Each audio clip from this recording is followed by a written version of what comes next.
My name is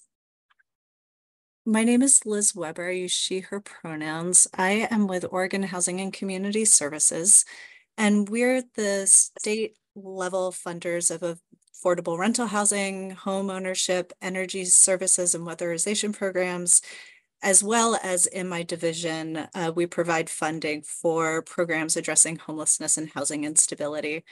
I am so happy to be in a virtual room with you all today who are the folks providing those services on the ground to talk about the opportunities to connect folks with the forthcoming 1115 Medicaid waiver, health-related social needs, housing benefit. That is the mouthful describing the opportunity coming up for our community starting in November. Next slide, please. So today we will be talking about the circumstances that will make someone eligible for housing benefits under this 1115 waiver. We will talk about what it will look like from the perspective of an OHP member to access those services. We will provide a key overview or an overview of some key housing service definitions that we'll all be using together in this waiver work. And then lastly, we'll spend some time talking about community capacity building funds that are available to organizations who are providing services and may choose to be part of the 1115 waiver work. Next slide, please. And there we go. Thank you. And just to be clear at the outset, this is not our only opportunity for conversations. This is part of a series.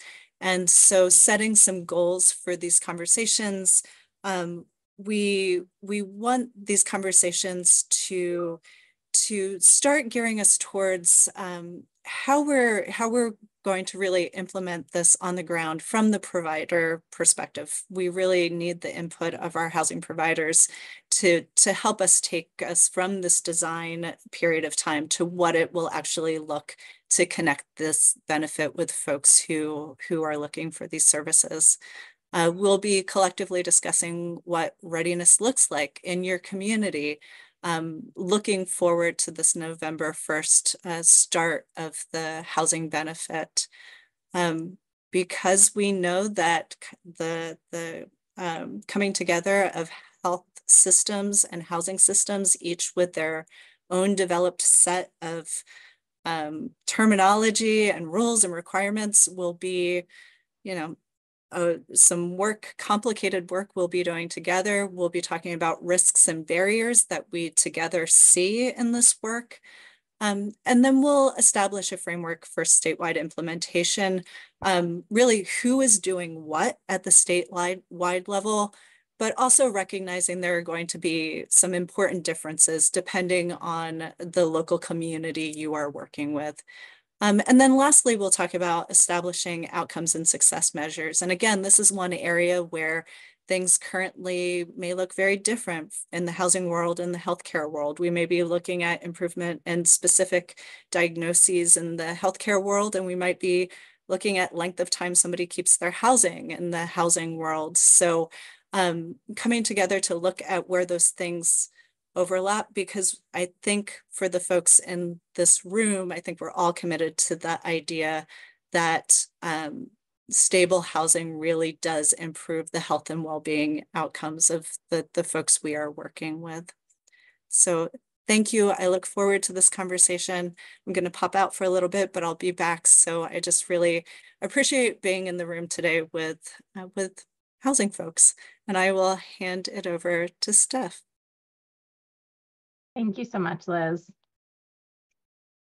And again, my name is Steph Jerem. I use she, her pronouns. I'm the 1115 Medicaid Waiver Policy Director for the Oregon Health Authority. And as Liz mentioned, we've been very lucky to get to strengthen our relationships at the state level across the Oregon Health Authority, the Oregon Department of Human Services, and Oregon Housing and Community Services.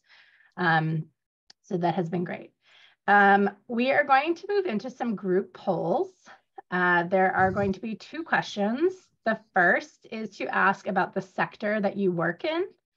And the second will be about the region that your organization serves. And so I will ask Trevor to pop up the first poll. We're going to be sharing the results of these polls so that everyone can kind of get a sense of where and in what areas you work. So I'll pause and let you peruse through that.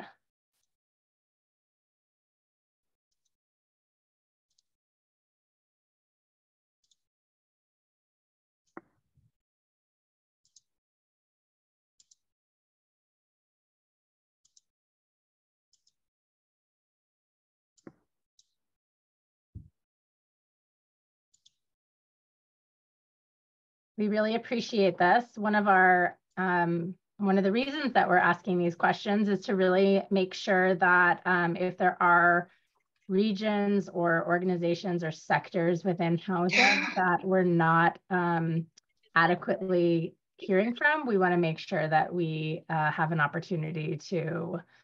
Yeah, I'm sorry, the volume is just like. Okay, a few more. Hoping to get to 80%.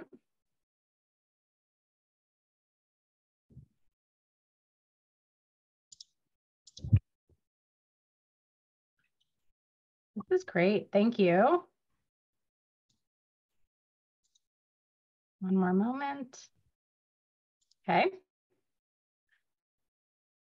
And I will share those results. Oh, got it. Am I sharing results? Are people seeing this? Okay, thank you. So that you can look at that. It's like lots of CBOs, culturally specific organizations, housing authorities. You've got continuums of care. Really, almost everyone is represented. So that's great to see. And then we're going to move to our next poll.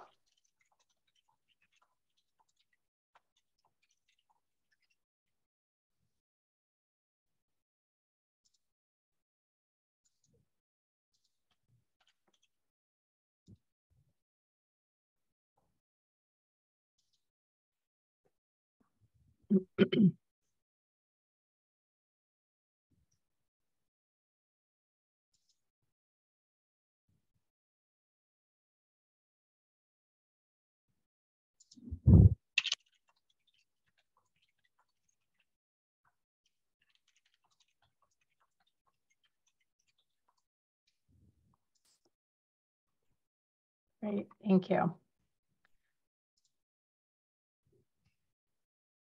Also a broad distribution, certainly seeing many from the metro region around Portland. Klamath Lake Lane, that's great, wonderful.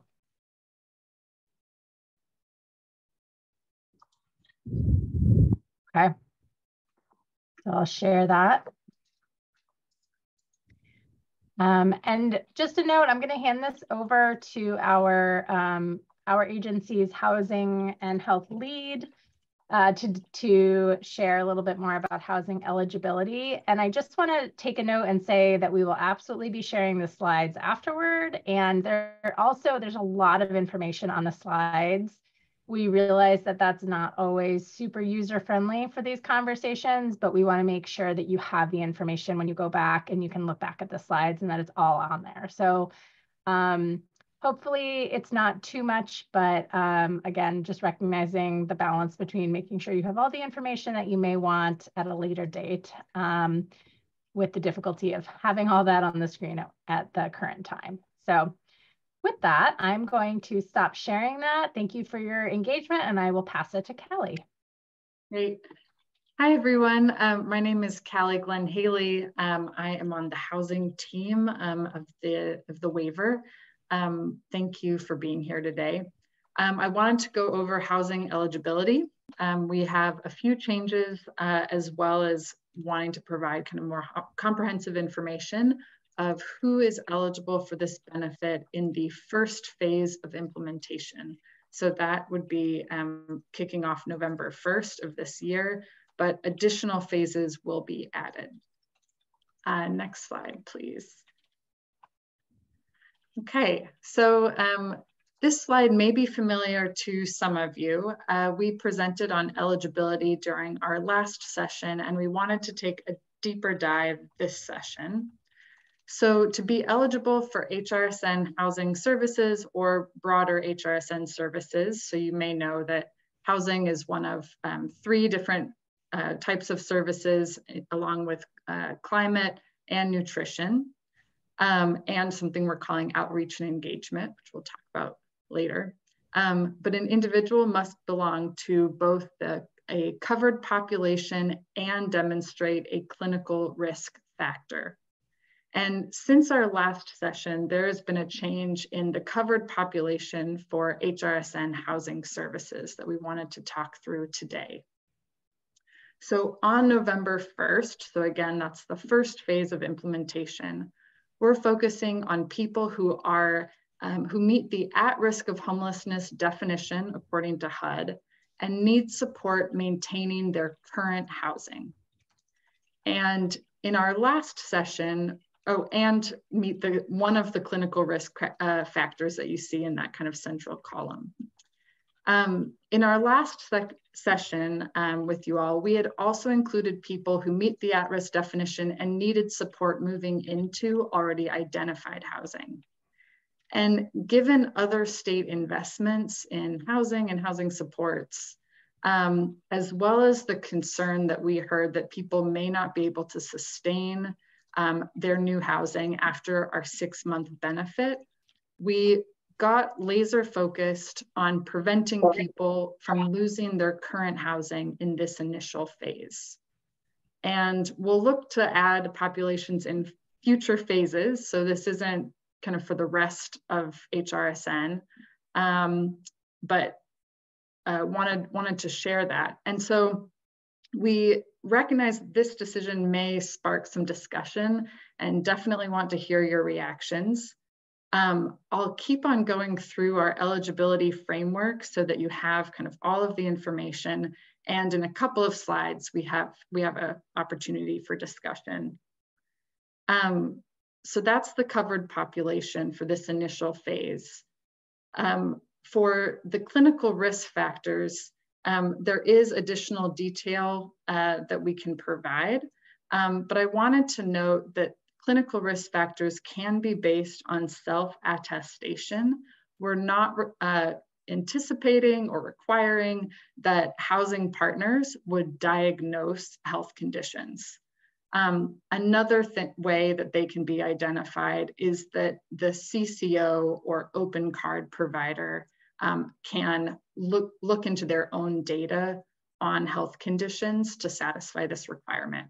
And if that doesn't quite make sense, I think it will make sense in a few more slides when we talk about the member journey and how members will be, which is what we call clients or individuals, how individuals will access these services. Next slide. Okay, so this slide is admittedly pretty overwhelming. And I think that you are all probably very familiar with the at-risk of homelessness definition that HUD has. It's written out in its entirety in 24 CFR 91.5. But I wanted to kind of provide it here and go over it. So the first component, there's 3 components. The first component of this definition is an income threshold. So 30% or lower of the area median income. And I wanted to point out that in many places in the state, this is a lower threshold than the income threshold for Medicaid or OHP eligibility. So what that means is that it's an added layer of an income verification or an income check than simply OHP eligibility. The second component is indicating that an individual doesn't have enough support networks or resources to prevent homelessness. And then the third component, there's many, an individual has to meet one or more of the criteria listed here. So you'll note that our focus on people maintaining their current housing doesn't always match some of the populations listed in this kind of component C. We do recognize that, but wanted again to provide the whole HUD definition. Also wanted to point out, so component G, it lists, or it says that otherwise lives in housing that has characteristics associated with instability and an increase of homelessness as identified in the recipient's consolidated plan. That plan is released by OHCS. It was released in 2020 and it goes through 2025, and then there'll be a new one. And it adds the people who are to the far right, in the column to the far right. So people who are severely rent burdened, people who face domestic violence, hold unstable employment, have an increased risk of health issues, criminal histories, are precariously housed, and substance use disorders. So this adds quite a number of people and populations to this at-risk definition. What we propose doing moving forward to make this more user-friendly and clear is that we'll use existing OHCS forms that already talk about this definition and that you may be more familiar with, and approach it in a more plain language way. And we'll create forms based on the OHCS forms that can be a bit more user-friendly. Next slide.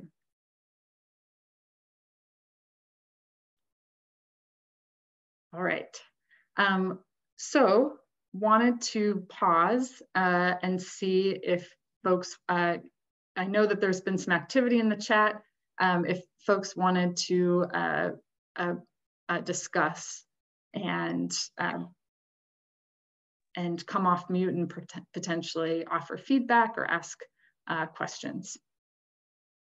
Thanks, Callie. And I'll jump in and say there have been a couple of interesting conversations in the chat about the reality of individuals who are currently in housing that's unaffordable and need help transitioning to more affordable housing. And I'm curious if anyone wants to speak about that, about how much they're supporting that, and the challenge that we're navigating in our restrictions of our program to help with individuals in finding housing. So in those situations, are your organizations actively working to find affordable housing for these individuals? Is that, I mean, I think we've heard quite a lot about the challenges of the housing market these days. And so I would just welcome anyone who wants to come off and share a little bit more about their experiences. That would be helpful.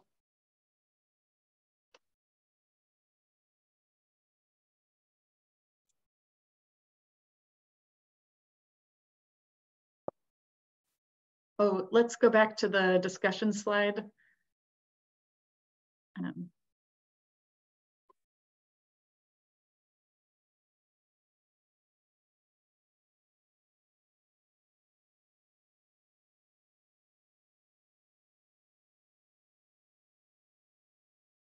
Stephen or Stefan? Can you?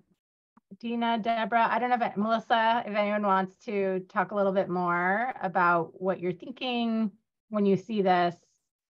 Is this in alignment with your current work? Does it make it more challenging? We're trying to be responsive, and also I'm sure we don't have the whole picture at all times. So it's helpful for us to learn more. This is Dina with Transcending Hope. I apologize. I jumped in late, and I'm on the road trying to get to the office. I'm not sure who all's in the meeting. We're a housing provider specifically for persons who identify with substance use disorder and/or mental health. We also do aid and assist and culturally responsive Latina housing. We are trying to fill in gaps when it comes to, I'm not sure how OHA defines, because when I call our housing supportive transitional housing, I think OHA has a different name for it. but we are filling in gaps for people to prepare to be ready for more permanent housing. And usually our populations are not financially ready for the housing that is not Section 8 or some kind of voucher program, whether it be ARLA or choice vouchers or with OHSU, different programs like that need low income housing. And we're providing gaps, whether it be for, you know, a 6-month term or in our rentals, so that people can get foundations and be prepared to transition into their own housing. And not everyone needs that. There is certainly a gap. There's also a huge gap for persons who may be waiting to go into a treatment facility, whether it be for mental health and or substance use disorder. So, you know, a gap with e-bed houses that can diminish, you know, someone having to stay on the streets and getting lost once again versus going to an e-bed house and then transitioning into their spots. I mean, and the other thing is I've reached out a couple of times to OHA in regards to expanding our housing for the Spanish-speaking first populations. We do have culturally responsive staff, and I haven't found the avenues for that, only for purchases. So, okay. I wonder, Dina, we can maybe connect on that. I would love to get your information and we can make sure that we're supporting your needs there for sure. So appreciate your input on that. Trevor, could you please go back to the eligibility slide? It looks like there are some folks that would like to still look at that and kind of digest what that looks like.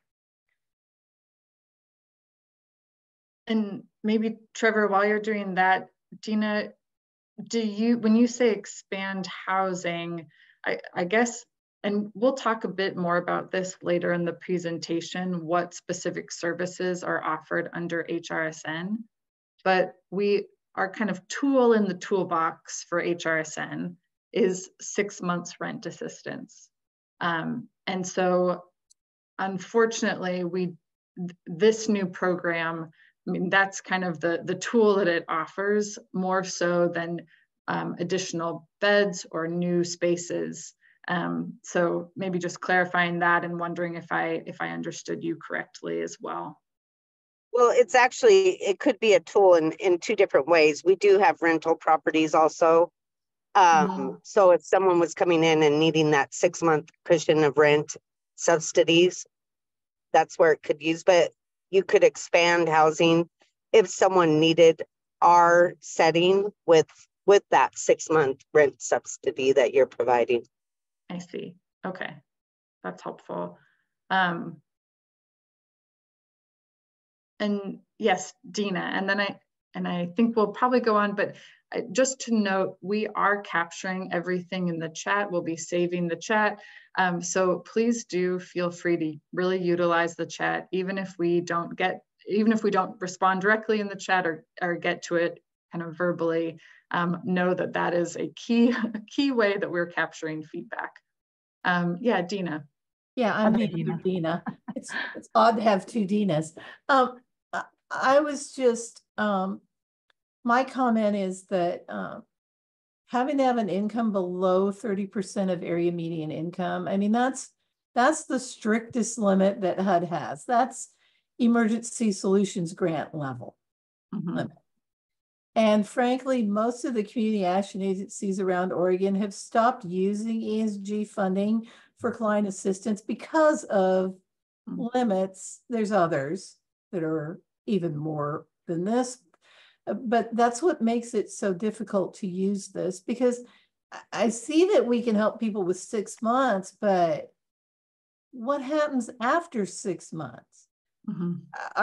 We are always worrying about making sure people are sustainable, you know, at least have a plan to be sustainable when our assistance has to end. So I'm just wondering if we have to worry about that kind of planning with this funding, or if the 6 months goes by and if you're still living on TANF and can't afford $1,500 rent, then what?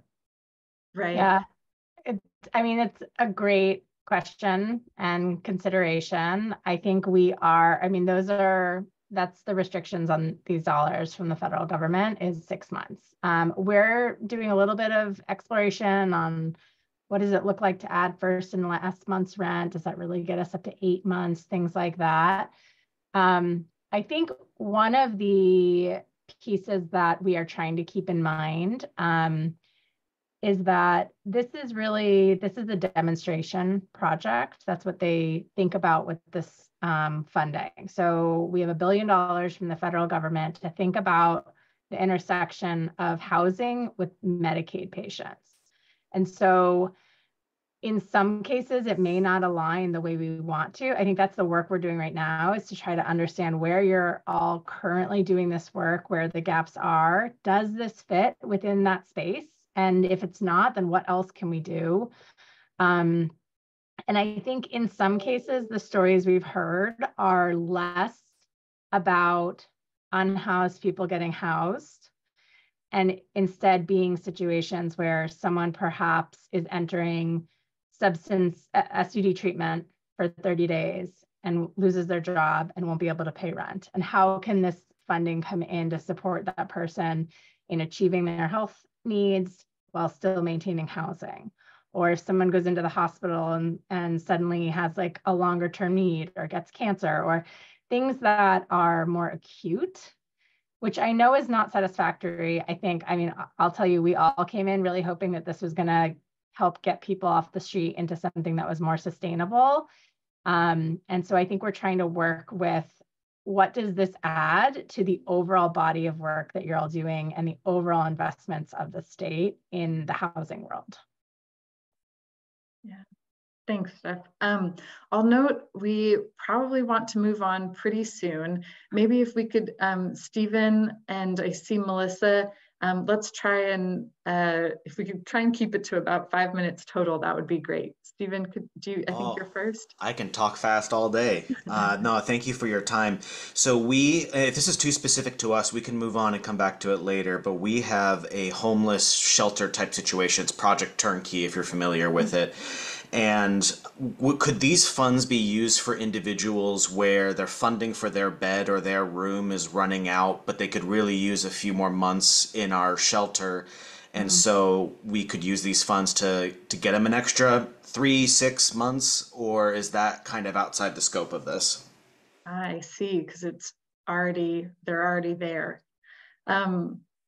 Yes, they're technically housed. But their time has an end point, and we don't want to kick them out on the street. Can we use this to give ourselves a little buffer? Because sometimes it can take 6 months or 3 months for other housing solutions to come through. Yeah, thank you for that. Kelly probably has a response. I will also just say, I think part of what we're trying to, what's so challenging is we really want to meet the person where they're at. And so understanding, is that more effective to put, if you're limited overall in their utility of that 6 months, is it best to have them at the turnkey for those 6 months, or are you hoping to get them to a spot where the 6 months could jumpstart them in housing? And I think either or. I think it would have to be a case-by-case basis. Some people they're under so much crisis, they just need a little bit more time in shelter with wraparound, tightly wraparound services. Other people need a nice little soft landing to go into market rate. So I would if you can consider both and get back to me, that would be great. That does sound good. And I'm seeing some in the chat in terms of what types of places, so group housing, would that be included? And I think I'd like to take that back, so that we don't give out wrong information, and just really make sure that we're all aligned. I appreciate it. Thank you. Yeah, I appreciate that question. And if there are other, and I think there's some typing going on to make sure folks mute themselves. If there's other housing types that you think that us as a healthcare agency might not be aware of or fully plugged into, please feel free to put them in the chat so that we can really make sure that we're thinking about it as comprehensively as possible. Melissa. Hi, thank you. Just a couple more points on the concern around removing the ability to help someone move, besides the fact that the rising rents are a definite concern in, especially not just our community, but I think state and nationwide, where people are calling and coming into our housing system and they're paying, their rents just got raised by $400 or every opportunity that happens, and they just need to move into something that they can actually afford. But in addition to that, I feel a real hesitancy around this change, because there's also a tremendous need amongst folks that are survivors of domestic violence that have to move. Right. And so they may be in housing that, and I mean, that's written out in the definition here of part of what makes you eligible is if you're not in a safe situation.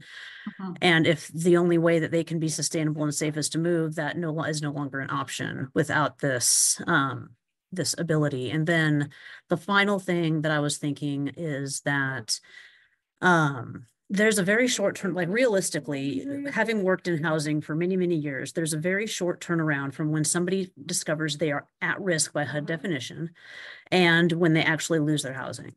And so I know, working with providers in the area, working as a provider previously myself, thinking about like, okay, looking at what is allowed for allowable costs and allowable expenses, what can we do creatively to help people get housed, stay housed, and be stable? And so realizing that they may come to us and we may not be able to save their housing with all of the things that we have to go through to get that check out the door, going through eligibility and making sure all the I's are dotted and the T's are crossed. And then they've lost their housing. They lost it a week ago because we couldn't get them. There's no tenant protections anymore because there's no more pandemic of saying, hey, if you're going to get rental assistance, you can't get evicted. And we were thinking about that. And it's like, okay, well, we can put them in a motel. We can put them in a motel to prevent them from becoming homeless. Like, we can do that ahead of time, and then we can help them move. And even though that I totally understand that 6 months is a very strict definition or a strict allowable cost, there was still some creative solutions that were able to be thought of in helping people from becoming literally homeless, and also, at least in the initial rollout of this, losing the ability to be served. And my concern is with this part, it not only removes many options, but also there's a lot of conversations and trust that's been going on in communities and community partners to try to successfully implement this in communities. And if we have to all of a sudden change our game plan with the people we're trying to build relationships with and the community as service providers, I think it's gonna undermine a lot of trust that's been built in our community. Thank you. Got it. Thank you, Melissa. Those are great points. We've definitely heard operational plans already underway that this changes things and the difficulty that poses. So good to hear you reflect that again. You're absolutely right about people facing interpersonal violence and the maybe unintended consequence of what that means here. And the more we narrow, there are kind of creative solutions that we might not be incorporating. So I appreciate all of those points, and definitely good things to think about. We do have to move on, and I do think this will be helpful to move on to the member journey to show how we expect people to access these services, knowing that we're kind of between this, we're one tool in this toolbox of housing support statewide. So we can't and shouldn't be the be all end all for everything. But knowing that our kind of tool in the toolbox is the 6 months rent, any ideas and suggestions of what happens after 6 months that would make this a more sustainable benefit for others. And your thinking around that would also be helpful, and feel free to reach out to us or put it in the chat. And with that, I'll hand it back to Steph to go over the member journey for accessing these HRSN services. Thank you, Callie. And yes, great chat. Feel free to keep adding to it or adding any reflections and thoughts. It's really helpful for us to really understand what your reaction is. You're the very important partners who are going to help with this work. So really cannot do it without you, and want to make sure that we're getting a comprehensive view. So I am going to share the member journey. This has been a large effort from our teams to really think about this work from the experience of one of our members. This is an Oregon Health Plan member, so someone who's on Medicaid, who will go through this process and access health-related social needs, the HRSN housing services. If you go to the next slide, you'll see this is our overall picture here of the steps that a member will go through to actually get their service delivery. As a note, we're currently doing this work with our climate devices. And so we're getting to test this out a little bit in our CCOs and in our regions and with our open card program to make sure that this is working well and that we have smoothed as much as we can before entering into our housing launch in November. I will go through each of these steps in more detail, but just as an overview, the first step is for a member to get connected and to get started. They're going to do that through an HRSN request form. That will then follow with more extensive screening. Extensive is probably the wrong word. More detailed screening so that we can actually understand what the request is, why it's needed, all of that. The third is to get a decision back from the health plan. In this case, it's usually a coordinated care organization or a CCO. Those are regional in our state, or from our open card partner, which is Accentra, who supports our fee-for-service members across the state. Then step 4, the services will actually be provided to the client, and then that will be closed off with payment in our final step. So I will move to step 1, which is to get started. So a member will be able to work with, or you will be able to work with the existing and new clients to fill out this HRSN request form. We've worked pretty hard to make this plain language, and it will help to gather key information to create the request. And it's the preceding piece to the eligibility screening. So there's some basics to this. We got to make sure that the person is a member of the Oregon Health Plan. If they're not a member, then we have ways in which we can make sure that we can connect to our existing application assisters. Then you can also be conducting outreach to people that you believe might be eligible for these services. We have ways to support payment for that. There will also, then we will fill out the HRSN request form with your client to start the screening process, and then submit that form to the health plan, which again, as I said, is either your CCO or the open card Accentra partner. That's our first steps, is to just get the request form completed. The next slide. Once the HRSN request form has been submitted to the health plan will then compile from either existing data, or they'll reach out to the OHP member in some cases to complete the screening process. They may also, and we're going to really encourage this, look at their own claims data to do some internal validation to try to reduce any expectations on the OHP member for providing additional detail. And that may just be especially on the clinical risk. So this is a requirement of our program from the federal government. Again, this is a health funded process. And so we are linking it to some clinical needs really trying to avoid a diagnosis or anything that is requiring a lot of extra steps in the medical system. And we also have ways in which the member can self-attest to what their needs are. And then housing providers will need to work with the CCO in their areas or with the open card plan to submit any forms to the right place to get to that second level of screening. Step 3 is to receive the actual decision from the health plan. So you've submitted the forms and now we're waiting. Members will learn from the health plan whether they qualify within 14 days. I know 14 days probably sounds like a lot, especially if we're dealing with eviction or a nutritional need for members. And so we're really hoping that that is that's our very high number. We're not anticipating that it will be 14 days on the regular. And that's something we'll be continuing to monitor and make sure that we're achieving within the time frame that we need. As a reminder, HRSN providers are a housing CBO, a county, any of our organizations that are helping support the members and are connected and getting paid by the CCO for this work.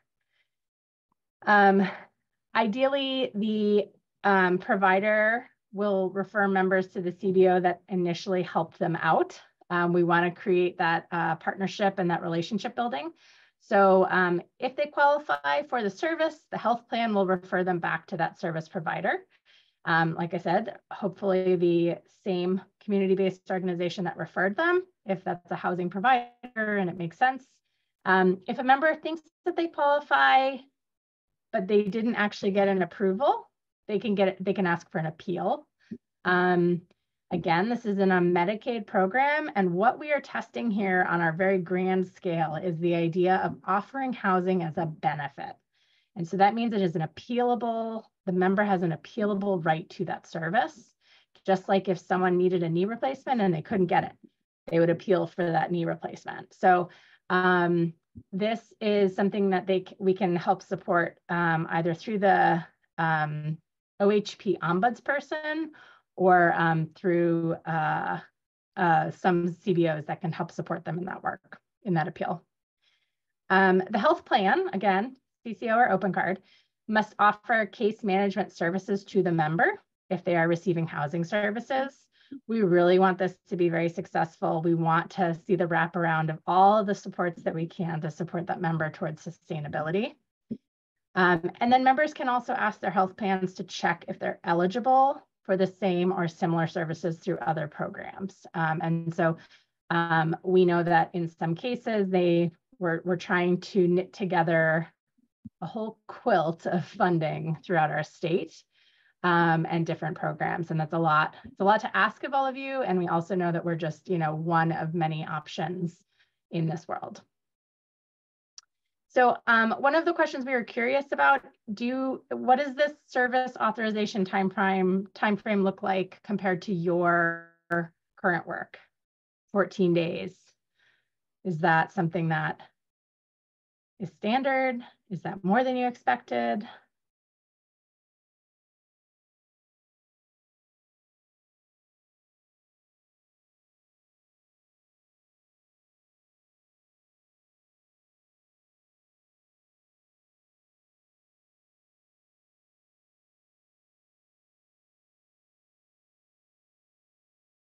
That last question around the CCO open card must offer case management. It can be, depending on the CCO, it may be different. So some CCOs are building up and have built up that case management staffing themselves as a coordinated care organization, and some may contract out to a service provider. And I'll note that it can also be provided, or at least the housing case management can be provided within the CBO, the housing CBO. So the way that would look is if a member wanted rent support, the housing CBO would also ask, do you need tenancy sustaining support as well? So that would kind of fit that model as well. Mm-hmm. Great. Okay. feel free to keep adding in notes here. I think we wanted to move, before I keep going through the member journey, we wanted to pause and ask some discussion questions on the next slide, because we recognize that this is pretty unique to the HRSN program. And again, I know, like, we're very conscious that we're asking a lot of our systems to shift to what our program needs are when you all have been operating in the way that you've been successful to date. So curious about how this either reflects your organization's existing processes for referrals and connections, and if you've been working with CCOs or others or not. How you might approach identifying people. Are you really mostly in a boat of accepting referrals from others, or are you the initial intake point? Or other questions you may have on the steps to this point of just that eligibility, screening, and decision. And then we're going to talk about services and payment.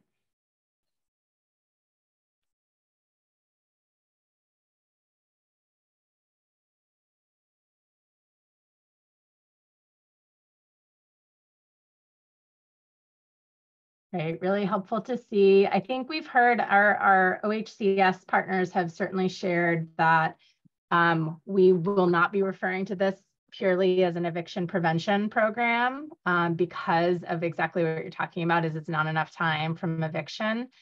Again, really trying to think about acute situations or situations where we know someone is maybe going, can this be a bridge on the back of other funding that we know of to keep someone housed, through winter or until they're getting a job, things that are a little less acute in some cases. Recognizing that I know that doesn't solve all the problems we'd want it to solve.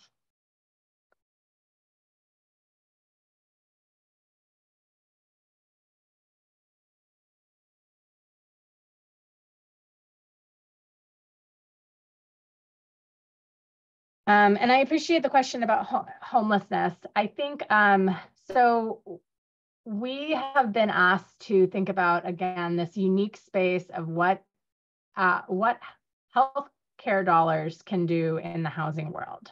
We're not trying to be another housing agency at the state. We're really trying to support existing efforts throughout the state with our funding. So, in talking with the governor's office, which is really helping to work across all the agencies on here, and we know that there's quite a lot of investment in housing. One of the areas that these dollars really seem to be able to be specifically supporting is prevention. So preventing someone from becoming homeless.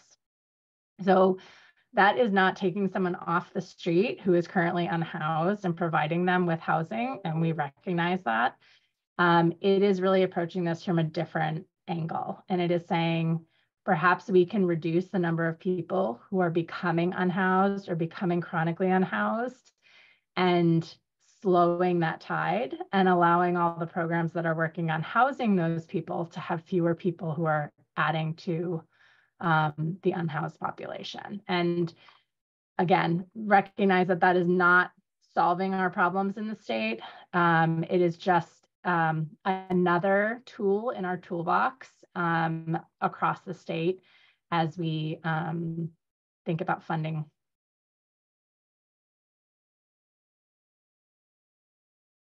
Mm-hmm.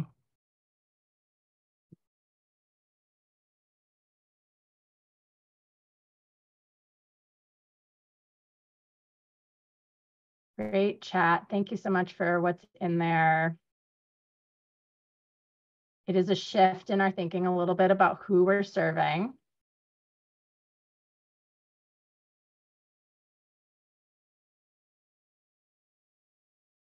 Mm-hmm. Questions about our future rollout. Those are things we're going to be talking about in coming months. And certainly, I think in ongoing conversations with this group. Next year would be our rollout for other potential populations within the waiver. So we have a larger authority to serve. And we really want to be responsive to what the needs are, and then also the capacity of the state. I'm, curious for all of you. We're going to get to this, and I should probably be moving on. I'm getting chatty, but the experience of getting dollars through the CCBF funds, and whether or not what hiring looks like, how many staff people will you need, are we going to be able to support that? And that's something that we're trying to also balance so that we're not.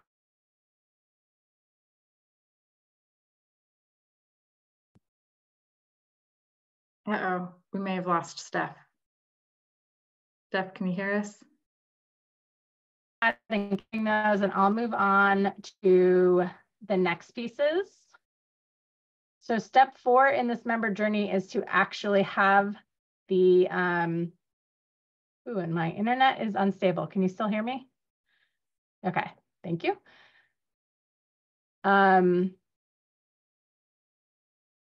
Step 4 is to provide the housing services. So the service providers, all of you, our other partners, will provide authorized housing services to the member. So that will be, you did your initial request form. It has the services you're looking for. That will come back to you as whether or not they're approved for payment.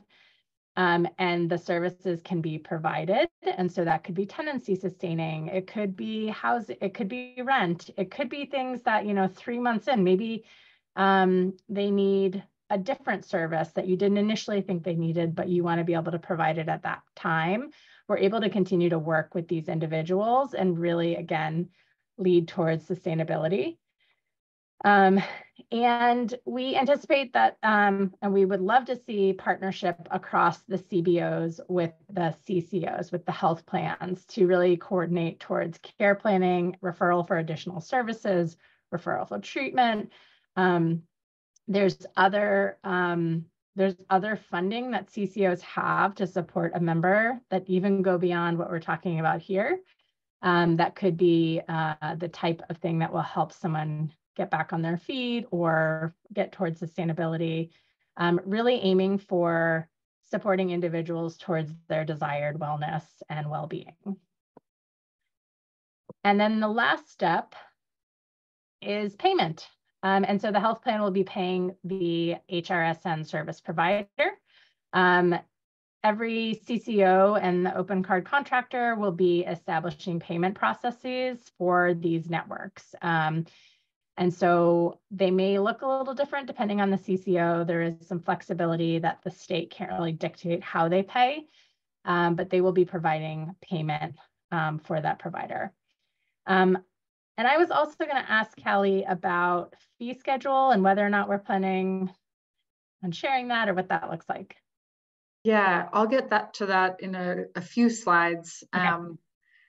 But in short, yes, we'll have an engagement session on our fee schedule, and I'll explain what a fee schedule is in a few slides.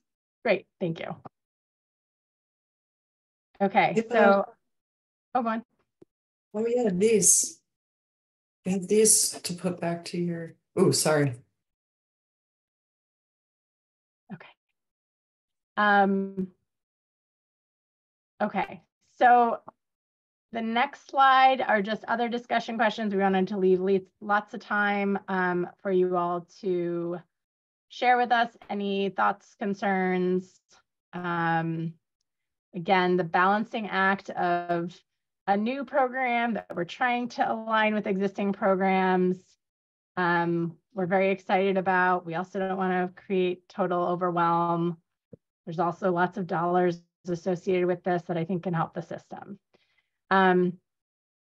So these are all great questions, and that's our member journey. We are sharing that on our website, and these are the types of materials that can be available as well for all of you to be able to use and support members through that. So, okay. And with that, I am going to turn it back over. Oh no, I'm doing CCBF. Thank you. Community Capacity Building Funds, or CCBF. These are the available funds to support our infrastructure, our capacity, our ability to do this work at the local level. So if you go to the next slide, please. This is just so that you know, it's $119 million total. We're doing about 50 million in distribution this year, and we'll be saving some for next year as well.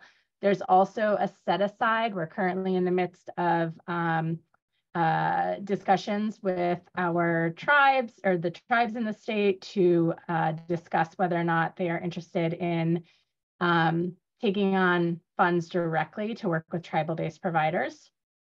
These are the 4 allowable uses of the funding.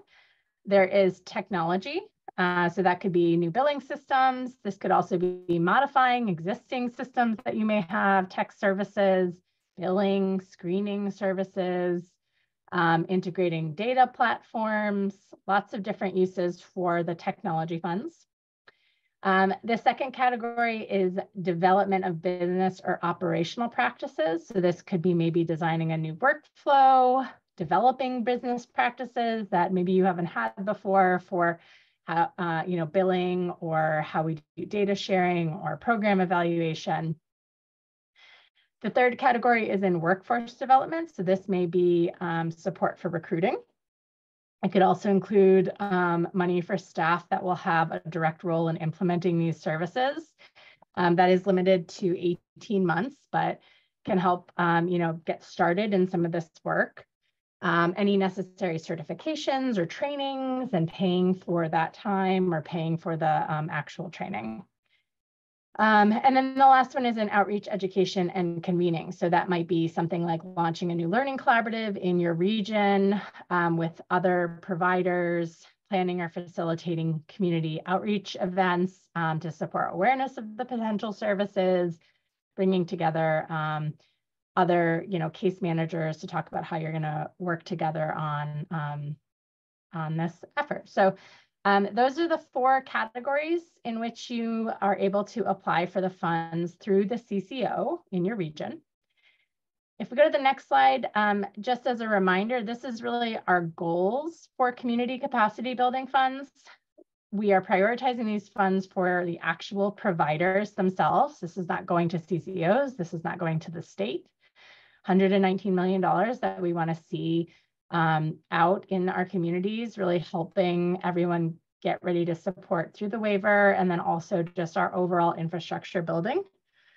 As I said, there's a reserve on the funds for tribal governments. We want to see engagement of community partners to help design some of that funding that's been ongoing in our regions. We want to promote access to the funds to HRSN providers who maybe haven't been part of Medicaid billing in the past and want to engage and really build our collective networks to serve members. We're often serving the same people and wanting to build those connections. OHA is supporting oversight of the program. We are going to have an opportunity to ensure that the dollars are going to a broad set of partners and that they're spread across the state. We've designed a very simple and user-friendly application. We've done a lot of work. If you've been engaged with any of our existing OHA, like our CPOP program, for example, we've learned a lot from them in making this something that is non-burdensome, and it's a user-friendly application. And promoting access to these funds for providers to serve our covered populations and priority populations in the state. Our last slide here, thank you, is just more details about this opportunity. We have our website here. We can also probably pop that in the chat if that's more helpful. It has lots of detail on here about what does it really look like, what are the services, you know, what's been approved so far, our email address, every CCO's contact for these funds and their web pages that they have in your region, the application template, and then some additional resources in terms if you're trying to get the word out to others, like flyers and plain language summaries. Any questions on CCBF? Let's see. Question about the funds not actually getting sent out to the fall, can they spend and get reimbursed? Not using CCBF funds, unfortunately, we are not able to retroactively pay. But I encourage you to reach out to your CCOs and talk about what you are needing to do, because I think there are some CCOs that are interested in being creative. We're also learning from other states about how they've done this work. And we recognize that there is this time period in the beginning of launching before things become, sustained through reimbursement of services. And so we really want to make sure that CBOs aren't in that space of having to float. So those are things that we encourage you to talk to your CCO about in your region. Because as I said, we're all kind of working on what can be done for that situation.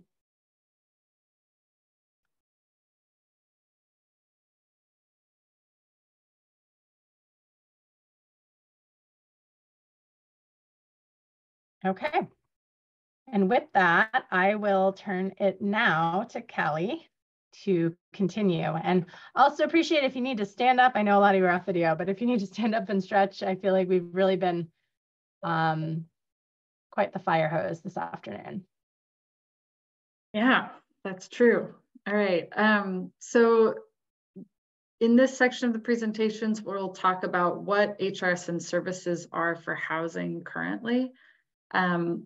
Just to note, there's also HRSN for climate devices and nutrition, as well as a benefit called outreach and engagement.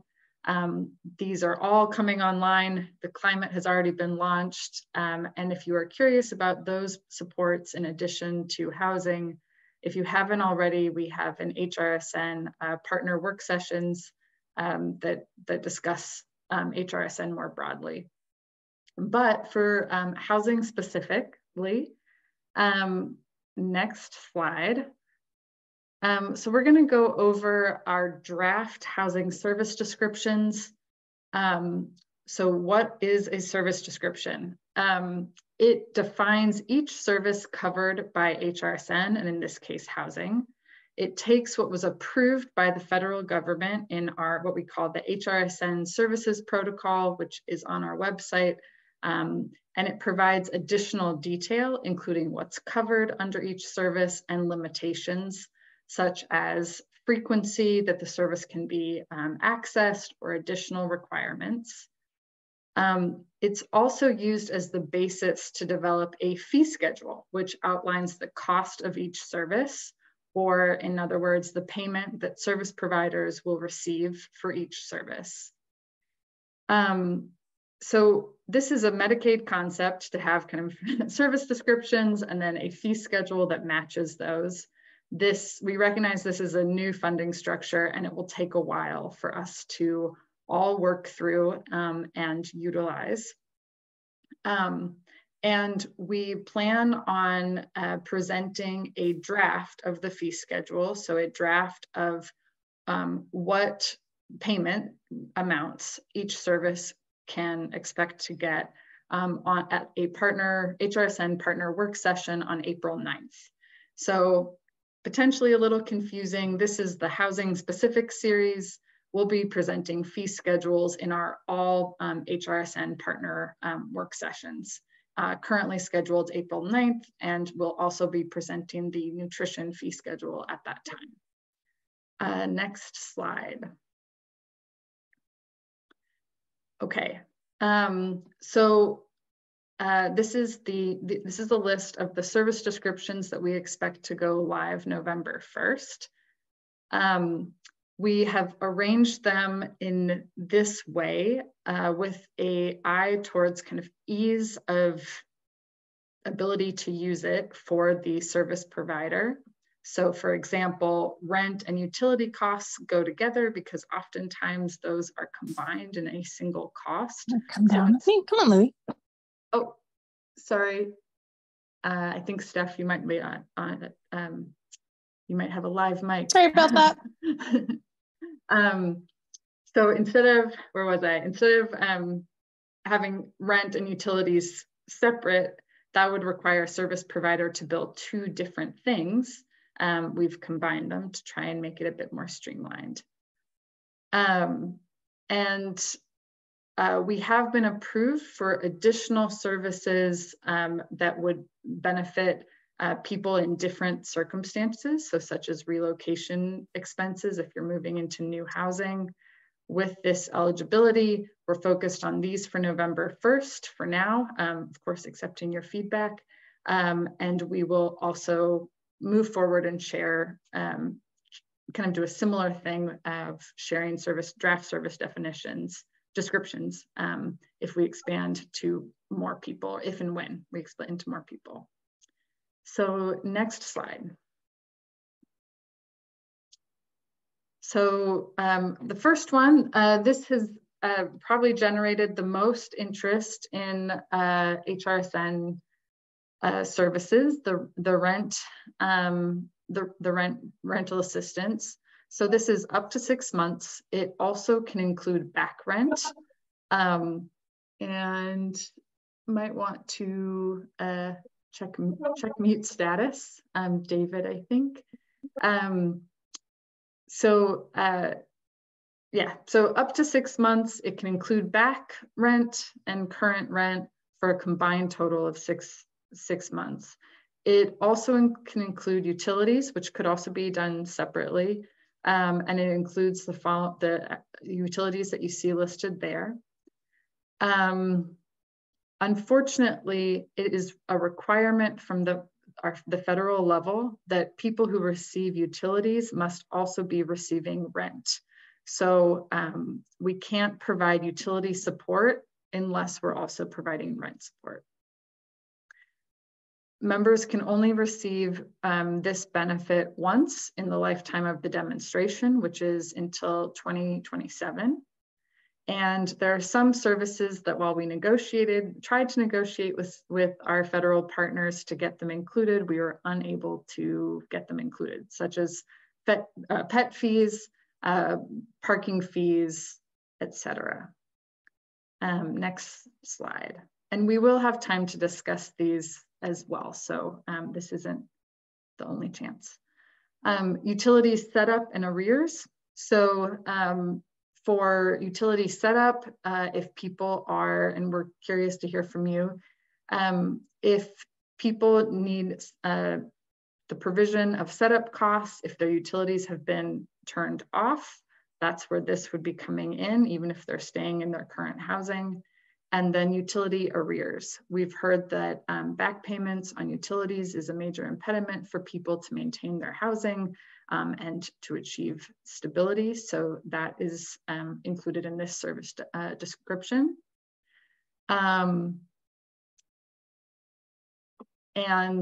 again, we do have the 6-month limitation on arrears. And so as I'm going through these, please do either put in the chat or keep in mind questions or additions that you would want, or edits that you would like to discuss. These have not been finalized yet, so we are definitely looking for input. And next slide.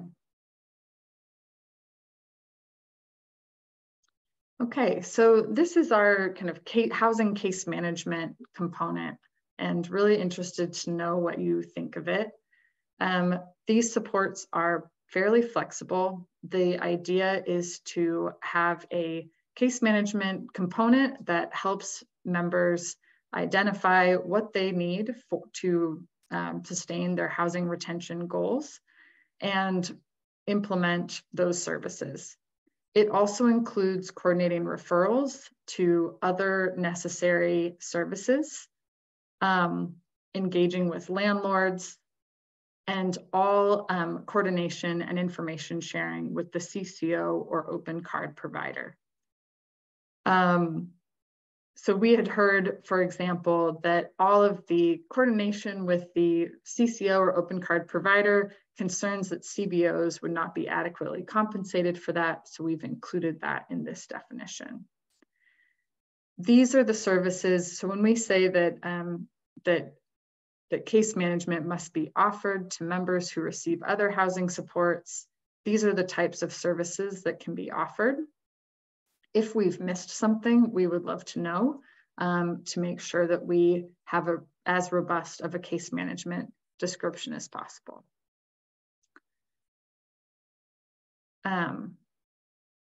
Next slide. Thank you. Storage fees. So this is payment of storage of personal property.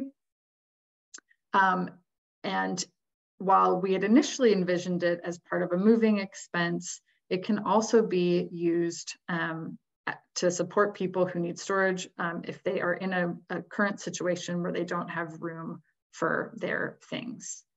And it is combined with the rent assistance benefit. It is also eligible, or the service duration is for 6 months as well. Next slide. Okay, medically necessary home modifications and remediation. Really curious to hear from you all about this as well. How often you do things like home mods or remediation services, what you think should be included, and what your perspective on this is. What we've heard from folks so far is that pest eradication and chore services, also called muckouts, are really important to help people stay housed. That a lot of evictions happen because of an individual, it has whatever going on, and as a result needs these services. And if, for example, a muckout doesn't occur, then they risk eviction. So we've prioritized chore services and pest eradication within this description. And we're really curious to know from you all what would be, what you see and what would be the most helpful for the people that you work with. And if you do that kind of work, if you facilitate home modification or home modifications and remediation services occurring. So the additional information here is that typically the way that these are carried out is via vendors, so kind of private companies that might come in to conduct pest eradication, but a CBO would be there to facilitate that process. And the limitation is that if someone lives in a place where the living costs are all inclusive, then they would likely not be eligible for this service. Next slide. Okay, and then, maybe I will actually pause, since this was kind of a broader discussion. If you could go back one, Trevor, and just from what I've discussed so far, do folks have any, yeah, sorry, Trevor, if you wanted to go back one. Any thoughts on the services I've mentioned? I'm just looking in the chat. So Dina, chore services, yeah, the term muckout. So chore services is a slightly more intensive version. I wouldn't call it housekeeping because that kind of implies maybe a lighter, more regular approach. This would be for people living with hoarding disorder or other typically behavioral health conditions that result in unsafe living situations and need kind of a deeper clean. So I hope that answers your question. Yeah, and for things like widening doorways, ramps in and out of the home, I'd be interested to know if folks work with this kind of programming already, and what that looks like. Lola. Sorry, this is a question back to the muckouts subtopic. Also, Sure. Sorry for my volume when I first joined the call. I thought I was on mute. Would the muckout benefit be necessary? Is it necessary to tie it to an eviction proceeding or a housing ramification? Or could this be used in the circumstance of, say, like ODHS child welfare involvement? Oh, Kaylee, you're telling me everything I want to hear. Yeah, so yes, this is not tied to eviction prevention. We just heard that it is often an important feature of eviction prevention. But yeah, this would be more to support a healthy home environment. And we have heard about child welfare involvement and that tie-in, and I don't want to speak too soon. We're trying to figure out how to we're trying to evolve on that a bit more and see if we can make a clearer link. So stay tuned for that, but we have heard about that importance.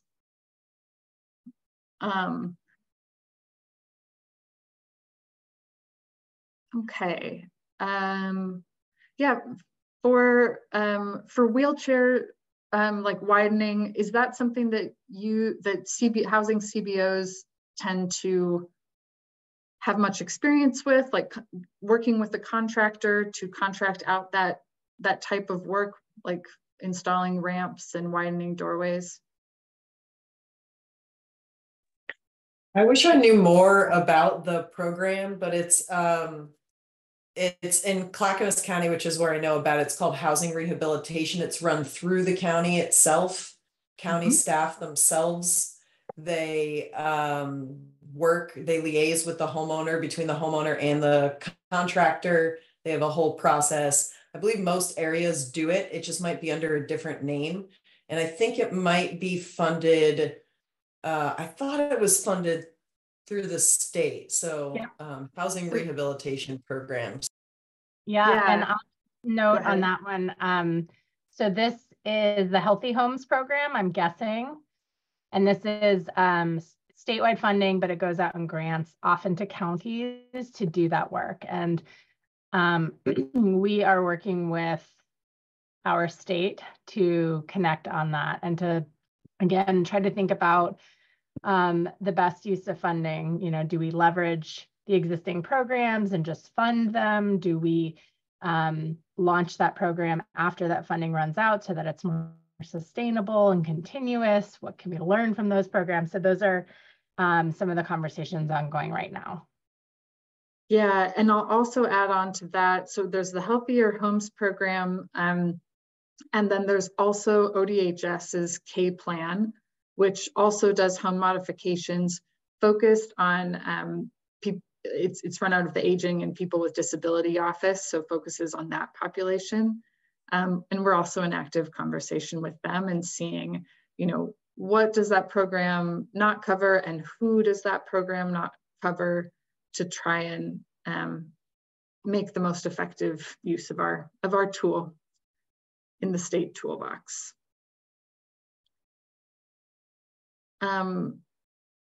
Mary, I'm not sure I understand this question. Do you mean the housing request form, or I'm sorry, the HRSN request form? Correct. Yes, to start the process for people like in that bridge cap for acuity before they lose their housing for acute services. You know, for that transition, can myself as a clinician and a housing provider in the community fill out that pre-app form, or do we have to go directly through their CTO? Yeah, so good question. The HRSN request form, basically the purpose of it is to alert the CCO that someone may be eligible for HRSN services, and the CCO is then, and I should also say open card, is then tasked with reaching out to that person to finish the eligibility screening process. So we wanted to do as many pathways into the program as possible. And so that means that, I mean, I think the vision, especially from a housing provider perspective, is that housing providers would work with their existing clients or clients that they do outreach to fill out that form, send it to the CCO for follow-up, screening, referral, et cetera. But because we wanted many pathways in, even an individual themselves can fill out the HRSN request form. or a trusted community member, or an individual or community organization that the individual trusts can fill it out. So we're trying to. And where is the form it. located? Yeah, so for climate services, it is located on our website. Or actually, Steph, is that, I don't want to do misinformation. I know we're translating it now. So it will be on our website if it's not already for climate. As you can imagine, our housing is a different ballgame. And so we will be working on it in the coming months. And we will have we'll do community feedback around that form as well. And since housing services would launch November 1st, our aim is to have it publicly available a few, like before that, but it's not ready yet. Okay, so currently not taking the forms or are taking the pre-app form? Only taking for climate. So our climate HRSN service launched March 1st. So if you would like to refer someone to receive an air purifier, an air conditioner, etc. Jessica, thank you. Then you can definitely take it and run with it now.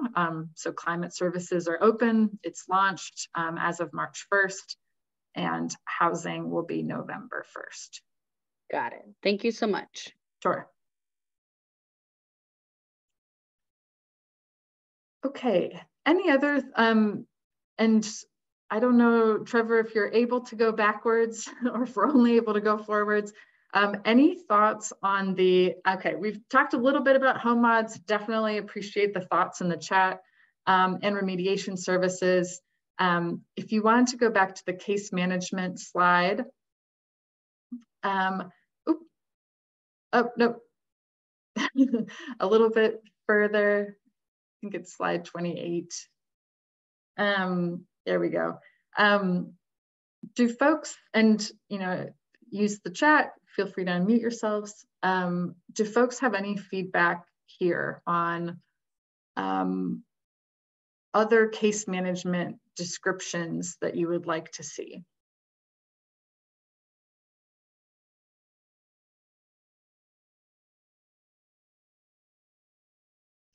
And you may, if folks have eagle eyes, so under CCO engagement services, one hope with this waiver is that CCOs and health plans all have, a patient care plan. And of course, in your work, you also have plans for I keep on saying members, plans for your clients or ideas of kind of what services you're providing with them. And one goal for this waiver is to really increase the communication between those two components. And I think that we're still thinking through what that could look like. But you'll see in the CCO engagement services, input into an individual's health plan is also included. The time that takes is also included in case management.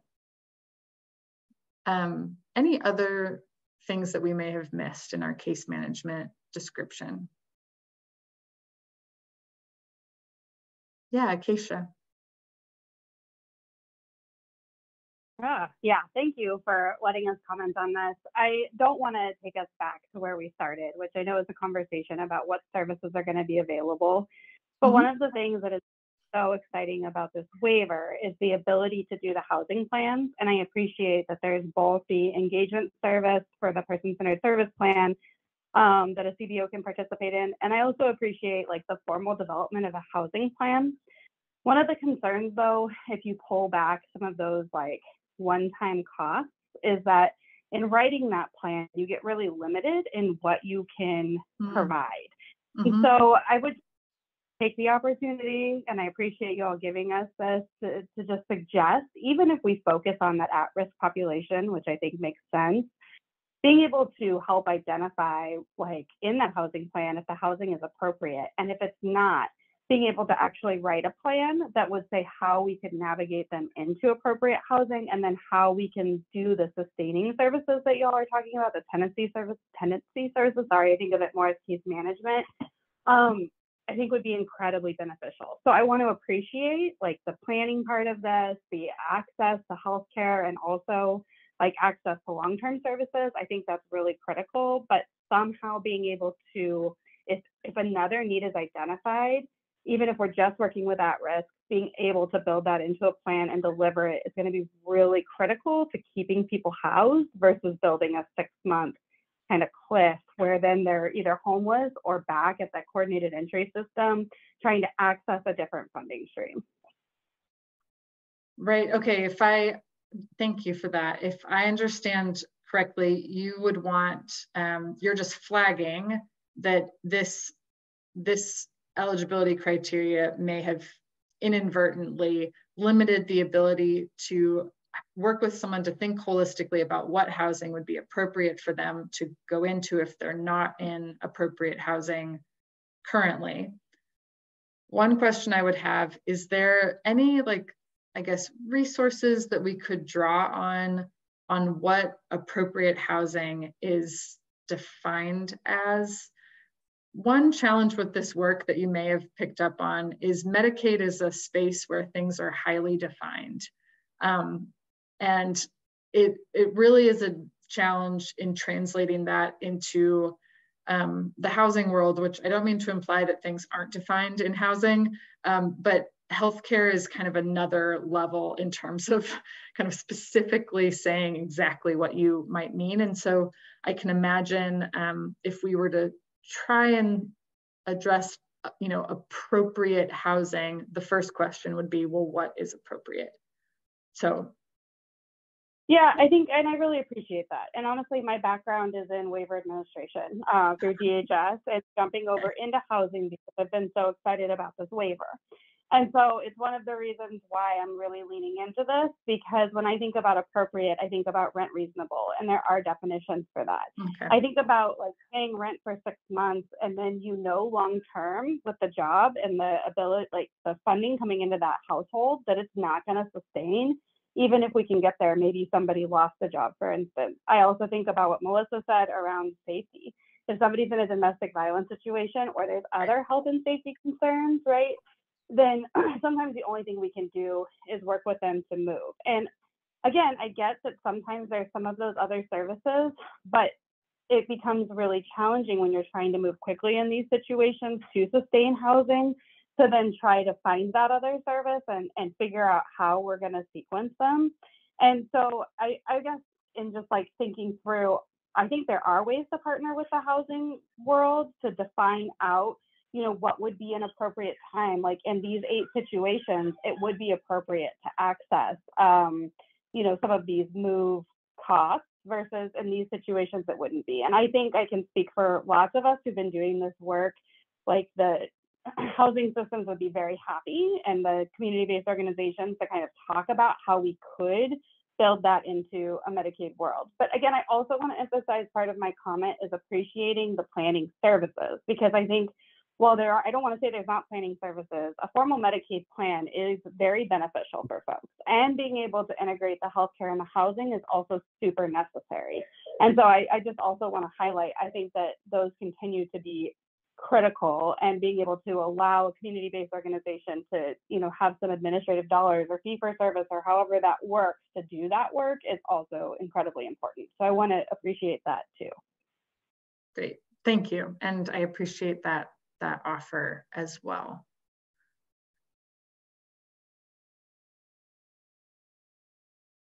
Any other thoughts?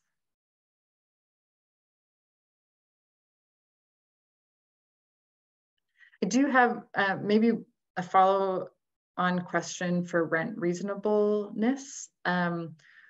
We had talked, the HUD definitions tend to hover around 30%, although we know that there's been a lot of discussion that 40% is probably more useful.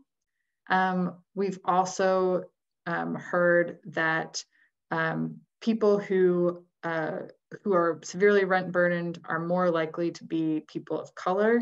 And so by kind of having a cap on rent reasonableness, we may inadvertently exclude people of color from being in a disproportionate way of being able to access this benefit. I wonder, when you talk about rent reasonableness, and of course, continue this conversation, but if it is a percentage or another way. And Abby, yeah, go for it. Yeah, I can answer that. Rent reasonable is not a percentage of your income paid towards rent. Rent reasonable is a process of determining whether or not a given unit is within a reasonable rent range within a community. Got it. So okay. the point is to make sure that you're not moving people into rental units with homeless services dollars that are exorbitant. It goes a little bit beyond that. Fair market rents. Fair market rents are standard dollar amounts that HUD names and provides to communities and housing authorities. Great, thank you.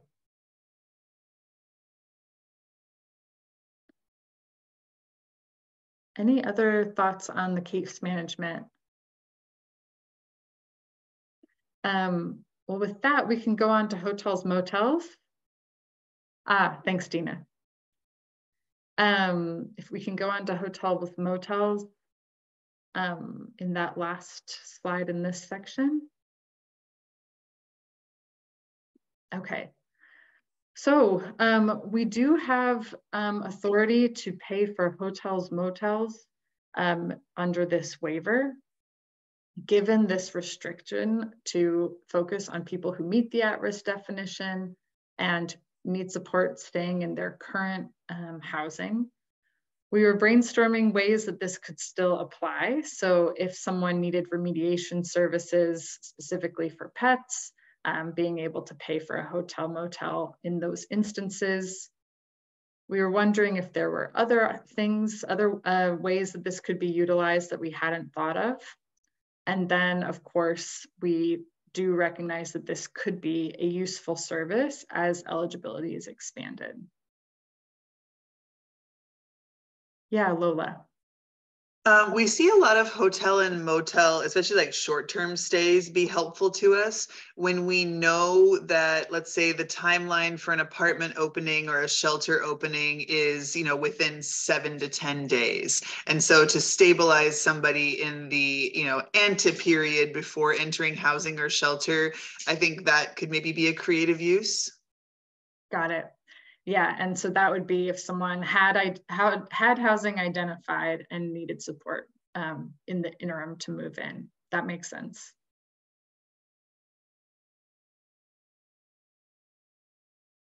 Great, and I see Stephen, your comment as well.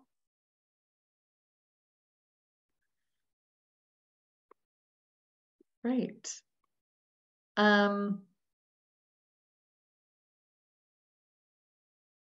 From there, I think our next slide is just a discussion slide that to give feedback broadly on these service descriptions. I think we've covered a lot, but is there any additional questions or thoughts?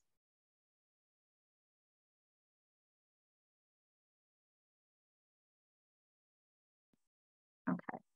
And again, we'll be presenting the fee schedule. So what is estimated for each of these services to cost on, I believe it's April 9th. And again, it is the HRSN partner work session.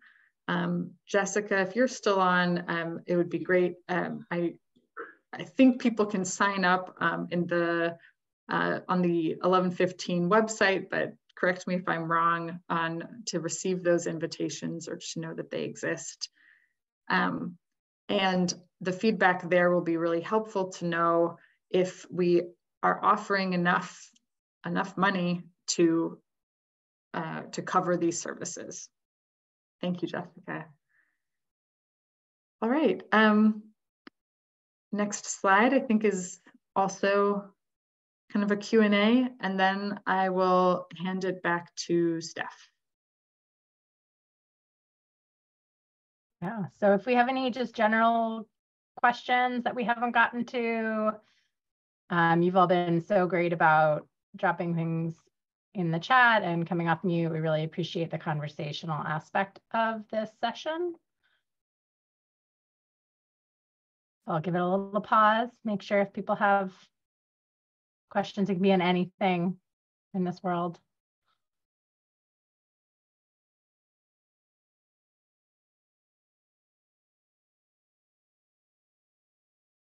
Okay, that was my 8 seconds of waiting. Okay, so next slide. Just as a reminder, we're going to be talking a little bit more about readiness planning and what that looks like in our different regions. What does it mean to be ready? What do you think of when you hear the word ready? How are we going to get there? Lots of those conversations. So in order to get there, we're going to start by talking about the fee schedule, as Callie had said. Again, that's just our terms for talking about payment and what reimbursement will look like. We'll be talking about expected outcomes for the benefit for statewide implementation, and then also expectations for working within our regions. In June, we'll be talking about regional coordination, timely coordination, and success measures. As a reminder, this is a demonstration project with the federal government, so we definitely are going to have to report back to them on whether or not this is successful. Our hope here is that in doing this work, we'll see better health outcomes in addition to our other desired outcomes, and that will be enough for the federal government to allow us to keep doing this work.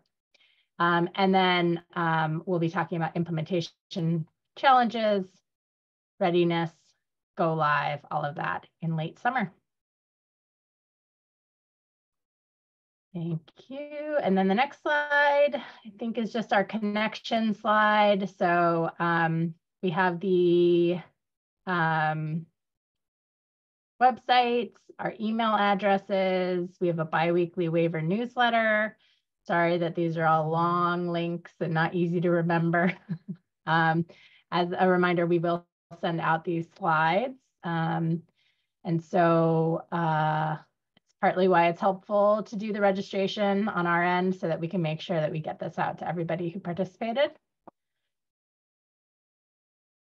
And I will leave that up in case anyone is looking at it, but I believe that is our last slide. So thank you for your collaboration and your ongoing participation. Thank you, Callie and Liz and Avita and all of our partners here across state agencies and everyone who helped make this happen today. We really appreciate your time and commitment to this work.